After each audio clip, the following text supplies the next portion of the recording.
A secured card does not build credit faster than an unsecured card if both report the same way and you use them the same way. That's the part most people miss. By the end of this, you'll know what actually affects credit growth. When a secured card makes more sense, and when an unsecured card is the smarter move. Here's the short answer.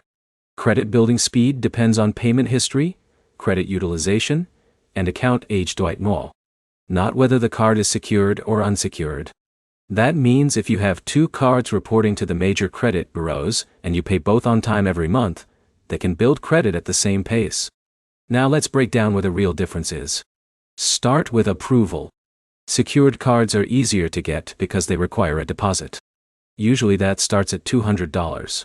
That deposit lowers the lender's risk, which makes approval easier for people with bad credit or no credit. Unsecured cards don't need a deposit, but approval is harder because the lender takes all the risk. So if you're starting from zero, secured cards often get you in faster. Now look at costs. A secured card locks up your money. If you put down $300, that's your credit limit. That cash is unavailable until you close the account or graduate. An unsecured card gives you access to credit without tying up cash. That makes it more flexible if money is tight. But unsecured starter cards sometimes charge annual fees, monthly fees, or high APRs. A secured card from a major issuer often avoids those.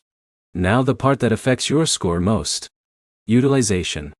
If you have a $200 secured card and spend $150, you're using 75% of your limit.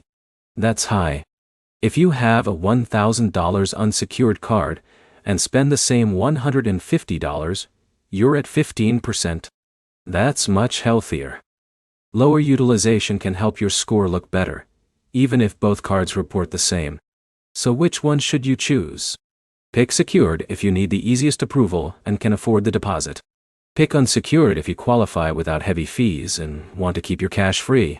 Here's the bottom line. Secured does not mean faster. Unsecured does not mean better. The fastest builder is the one you can keep open, keep under 30% utilization, and pay on time every month. Your next step is simple. Check whether you can qualify for a no-fee unsecured card first. If not, start with a secured card and build from there. If this helped, like the video and subscribe for more straight-to-the-point credit advice.